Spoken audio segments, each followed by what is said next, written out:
Hey, how's it going, everyone? Welcome back to another GTA Online Casino DLC video. My name is SaintsFan, and today we're going to talk about what you should not buy in this casino DLC update. If you've waited this long, well, then you have some pretty good patience, because a lot of people, I feel like, just dove straight in and bought everything they thought was going to be good, and then some of it actually turned out to not be that good. And you'll see, we'll start obviously with supercars, or just with the cars in general.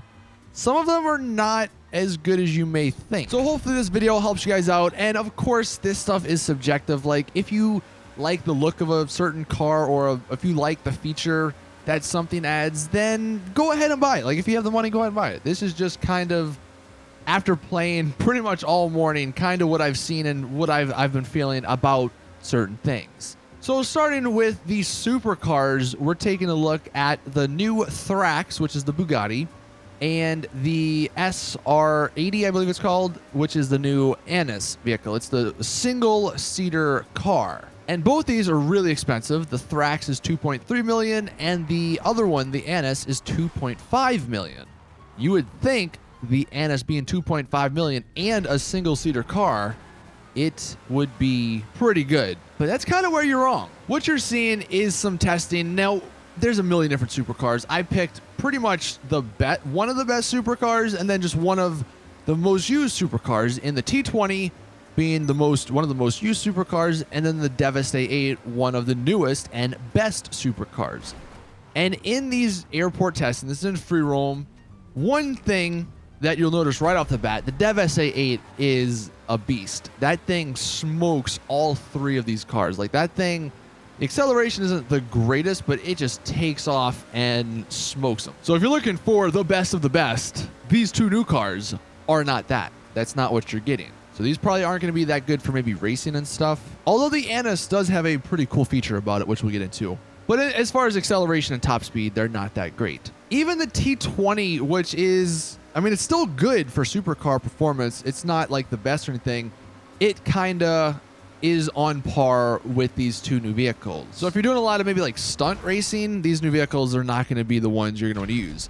After a certain while, the Bugatti, it does actually gain some speed, and it does actually get a good distance between the T20 and the Annis, but that does require a pretty big amount of straight paths. Like, if you're turning a lot, it's not going to really hit those top speeds. And in some of the testing, just because there's a lot of different variables that go into these free roam testing, like there's FPS, there is connection, like all that stuff goes into it.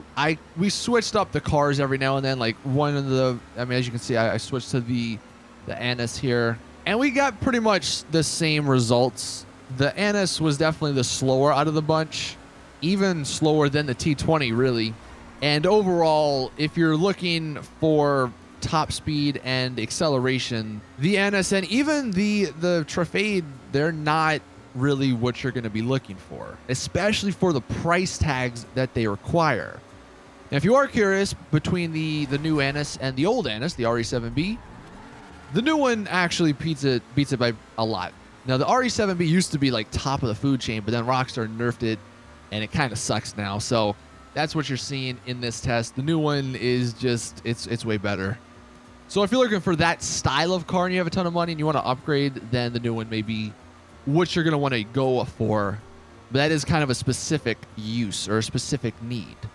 Now, as for the Trafade, if you're wondering, between it and the Nero, the other Bugatti, it actually beats it by a pretty good distance. You can see it's got better acceleration, and it also has better top speed in this test. So if you are looking for a good Trafade vehicle, Bugatti vehicle, the new one is definitely now top of the food chain regarding that. But again, to sort of cap off just supercars, neither of these two cars bring anything new to the table as far as performance goes when you consider the price tag. Now, the one thing that the Annis does pretty damn well is its traction control. The Trafade Thrax, it also has some pretty good traction, but the new Annis, that thing is almost glued to the ground. You could be going full speed and turn a corner, like hit sharp left, and you're really not ever going to spin out. You're not going to lose traction. And this is a great thing in certain scenarios. Certain races, actually, this is very helpful on. But the reason I'm kind of not recommending it is just because it costs $2.5 million. And there are other vehicles in the game that have just as good traction for less than that amount. Now, the Trofade Thrax, as far as driving it around free roam, it also has some good traction. You're not going to really spin out with it that much, which is definitely good if you're going fast. But that's kind of a bad thing. At least it was to me, because your handling isn't as twitchy, so you can't really do any small changes. Like, it's a lot harder, it feels like. It's just going to take some time to get used to, maybe. Now, this one I probably would buy because I love the look of it, but looks kind of are subjective. So if you don't really care for the looks, then it really, I don't think, brings anything new to the table as far as supercars go. So that one is kind of a buy if you like the look of it. If you don't, then you don't really need it. Maybe spin the wheel and hope you get lucky. Now, moving to the supercars, or the sports cars, we have a couple here. We have the Paragon, the Issy, and the new Obey. And surprisingly, in these tests, we're comparing it, of course, against the Pariah, the top of the line sports car, and it's no competition. Like, the Pariah is just never going to get beaten. You just got to accept that. But the Issy, you can see in these tests, like in the straight line, it's actually, it keeps up for a good distance. The Issy has really good acceleration. Obviously, the top speed, not so good. But the Issy is actually really good for driving around free roam, which you'll see some gameplay here in a second. As for the Paragon versus the Obey, because those are kind of similar, they're actually really close. For the most part, in this test where we take the turn, I mean, we are kind of neck and neck the entire way. I believe at the end, the Obey does overtake it in top speed by a little bit, but it's not anything major. So honestly, as far as these cars go, I mean, they're pretty good, especially if you compare them against each other. And they're also pretty good in the sports class. I mean, they're not obviously the top of the line because the Pariah is there, but I feel like they'll be pretty competitive in a race. But what I would recommend is actually not buying the Paragon. I'll get into the Obey and the Issy, but the Paragon, don't actually buy it because you can get it for free. If you are the host of the new casino missions and you complete all 6 of them, once you have done that, and it sucks that it's the host only, but you actually get the armored version of the Paragon for free. And the armored version is actually a little bit better. In the tests we're doing now, the black version is the armored version. I'm in the regular version, and it slightly is better in terms of top speed and acceleration. And you kind of probably don't hear it, but the sound, the engine sound of the armored version is just so much better than the regular version. At least that's what it sounds like to me. It just sounds way, way more metal, if that makes any sense. So I wouldn't buy the Paragon. Save your money. Get it for free in the armored version. The armored version can withstand 1 missile before it blows up, so it's not the greatest as far as armored goes, but it does have armored windows, so I guess that is a benefit. But there's really just no reason to not use the armored version over the regular version. Now, the Obey is a lot of fun to drive around. It actually can drift pretty good. The best part about it, I think, is the price. It is pretty damn inexpensive for what it is. It's got some awesome customization, so that one is definitely a good buy. The Issy is actually a surprisingly good buy for free roam usage.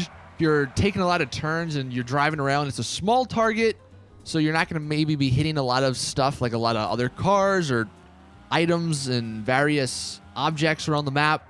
And because of the good acceleration, you don't feel slow. And if you are taking a lot of turns, especially down in the city, that acceleration is going to keep you going fast. So I think that's a good buy as well, and it's a fairly cheap car too. Now, one of the final cars we got is the Caracara, the 4x4 Caracara. And this one is kind of a tough buy for me.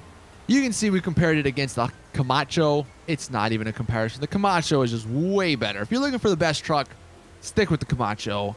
But I personally love the Caracara look, and it's actually not bad driving it around in the dirt, like in the mountain area. Like, it held its own pretty well. Definitely not as good as the Camacho again, but if you're just looking for something to have some fun with, and you're looking for some new trucks that have some good customization and some good looks to them, I mean, the Caracara is definitely going to fit that bill.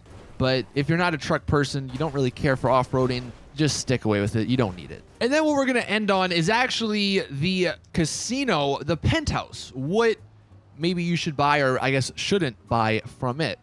So we're going to go to the Penthouse, and this is what you'll see if you have Twitch Prime. It'll be free for the Master Penthouse. We're going to do custom. These are all the same, basically, or like there's no difference except for they just have more features. So like the crash pad is just the Penthouse. The high roller literally has everything chosen. And then the other one just has a few things chosen. But I would just highly recommend designing your own because there's literally no loss on doing it this way. So naturally, you're going to have to pick the Master Penthouse if you want to do anything. So that's going to cost you $1.5 million. You got to buy that. Now, what's unfortunate, to buy any of these other cool parts, you need to purchase the lounge area. So I would say you got to purchase the lounge area. So that's going to net you, it's going to cost you $400K. You can see up the media room. That's $500,000 to watch movies. Not worth it because there's nothing good to watch. The spa, it may not be worth $600K. However, I will say it's got a haircut shop in it that you can go to, which is pretty convenient. So if you just like convenience, then you might want to add this. But that's kind of on the fence. If that's kind of up to you.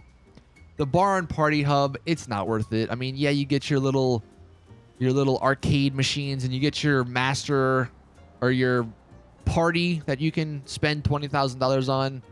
But like $700K, is it really worth it? Probably not. The private dealer, it does suck that it costs $1.6 or $1.06 million, but this is worth it if you play in public lobbies a lot, because you can switch between poker and blackjack up here, and it's your own private session, basically. Downstairs in the casino, if there's a lot of people in the casino, the tables will get booked up, and you cannot play them until someone leaves.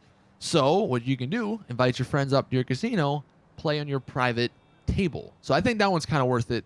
The office for $200K, you got to add it because it just makes life so much easier to not have to go to your office. You can just do it straight from your penthouse. The extra bedroom, it's up to you if you have a friend that maybe needs it.